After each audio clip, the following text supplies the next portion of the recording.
मैं डॉक्टर चतुर सिंह, सहायक आचार्य हिंदी, MSJ कॉलेज भरतपुर में BA पाठ प्रथम के हिंदी साहित्य के प्रथम प्रश्न पत्र के जो पाठ्यक्रम उसमें निर्धारित किया गया है उसमें काव्यांशों की और भावार्थ प्रस्तुत कर रहा हूँ ताकि छात्र आसानी से उसे समझ सकें। यहाँ मोहे मोहे अली दूहू भांति फल होत, मोहे अली दूहू भांति फल होत, तब रस अधर लेति मुरली अब भई कुबरी सौत। तुम जो जोग मत सिकवन आए, भस्म चढ़ावन अंग, इन बिरहिन में कहूँ काहू देखी, सुमन गुहायो मंग। कानन मुद्रा पहरे मेखली, धरे जटा आधारी, यहाँ तरह तरिबन कह देखे, अरु तन सुख की सारी। यहाँ जो ये पद है ये बहुत लंबा पद है, बड़ा पद है, तो ये आधा ही पद यहाँ पर मैंने प्रस्तुत किया है और आधे को मैं आगे प्रस्तुत करूँगा क्योंकि एक साथ में इसकी व्याख्या करना काफ़ी लंबा हो जाएगा। गोपियाँ उद्धव से कहती हैं कि हे भ्रमर, हमें तो दोनों प्रकार से एक सा ही फल मिल रहा है। जब कृष्ण यहाँ थे तो उनके अधरों का रसपान मुरली करती थी, रस अधर लेति मुरली अब भई कुब्जा सौत। मुरली करती थी, कृष्ण हर समय मुरली को अपने साथ रखते थे। अब मथुरा में है जहाँ पर कुंवरी उनके सामीप्य से सुखलाभ कर रही है। गोकुल में मुरली हमारी सौत के समान थी और मथुरा में कुंवरी तो हमारी सौत है ही। सौत दूसरी पत्नी के संदर्भ में आता है, बहुत प्रचलित शब्द है, सौत है ही। तुम हमारे लिए, तुम जो जोग मत सिखवन आए, भस्म चढ़ावन अंग, तुम हमारे लिए योग की शिक्षा लेकर आए हो, हमें योग सिखाने आए हो और शरीर पर भस्म लगाने के लिए कहते हो। तुम जो जोग इन बिरहिन में कहूँ काव देखी, सुमन गुहाए मंग। परंतु हम एक बात तुमसे पूछती हैं कि क्या इन बिरही योगिनियों में तुमने किसी को भी मांग में पुष्प गूंथे हुए देखा है? तुम कानों में कानन मुद्रा पहर मेखली, तुम कानों में योगियों के से कुंडल, कमर में मेखला तथा केशों को जटाओं के रूप में परिणत करने को कहते हो। परंतु यह तो देखो, यहाँ तरह तरिवन कह देखे, अरु तन सुख की सारी कहते हो। परंतु यह तो देखो कि यहाँ कानों में आभूषण और शरीर पर सुख रूपी साड़ी पहने हुए कोई तुम्हें दिखाई देती है? हृदय में तो देती है।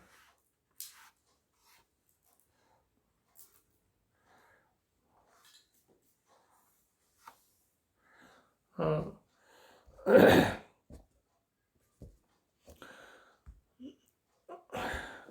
हृदय में मनमोहन कृष्ण का ध्यान करके हम ब्रह्मणी स्त्रियां श्याम का नाम रटती हैं। हे उद्धव, तुम तो शीघ्र ही मथुरा को चले जाओ क्योंकि तुम्हारे योग को समझने वाले चतुर लोग वहीं पर हैं। इस ब्रज में तो सब लोग रात दिन अपने हृदय में विराजमान कृष्ण के मनोहर रूप को देखकर ही जा रहे हैं।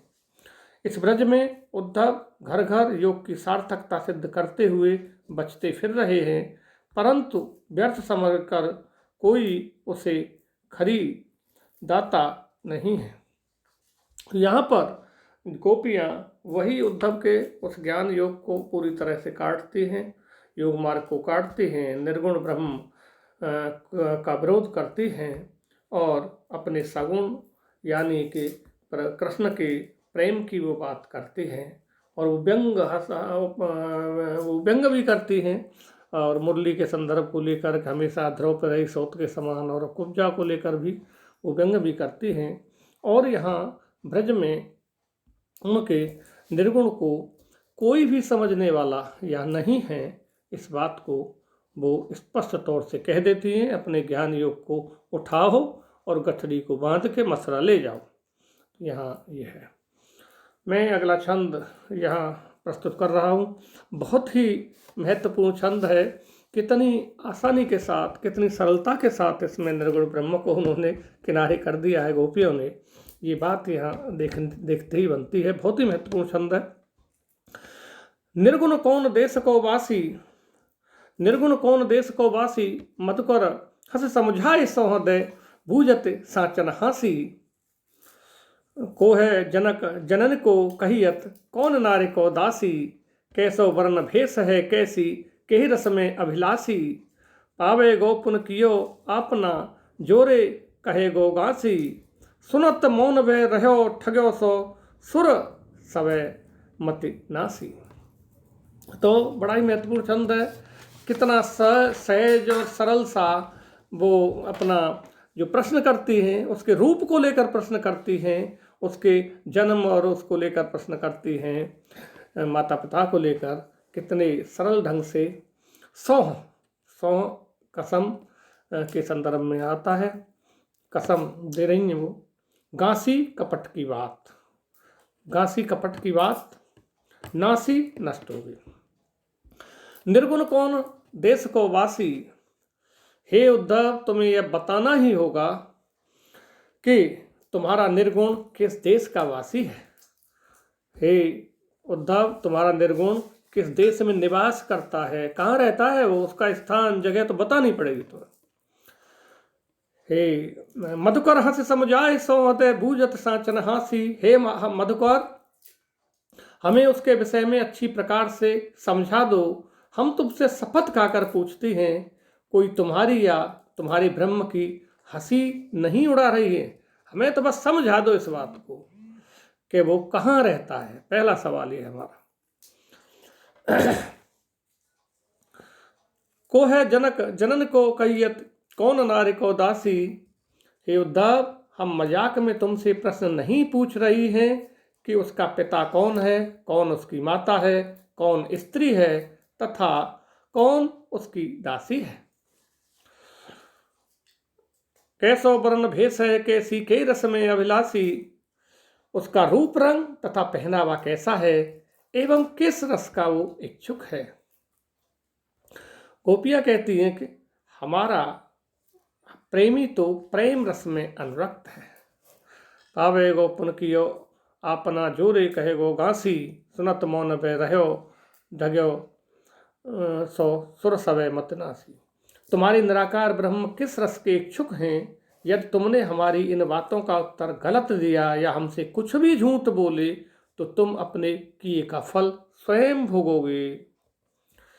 गोपियों के मुख से इतना सुनते ही उद्धव मौन हो गए, ठगे से खड़े, और बुद्धि पंगु हो गई उनकी। बिल्कुल तात्पर्य यह है कि उद्धव उनकी बातों का कुछ भी उत्तर न दे सक पा रहे हैं, बिल्कुल भी कुछ भी उत्तर नहीं दे सके। एक निर्गुण ब्रह्म की बात हो रही है और कितनी आसानी के साथ, कितनी सरलता के साथ उसको और प्रश्न करती हैं, और ये भी चुनौती देती है कि तुमको इन प्रश्नों का उत्तर हमारे का देना ही होगा। वो कहाँ का रहने वाला है, कैसा है, क्या पहनता है, किस रस में पका हुआ है, बहुत सारे सवाल इस तरह के किए हैं। और उनको यहाँ बड़े व्यंग्यात्मक लहजे में और यहाँ उद्धव को गोपियों ने बिल्कुल निरुत्तर बना दिया है।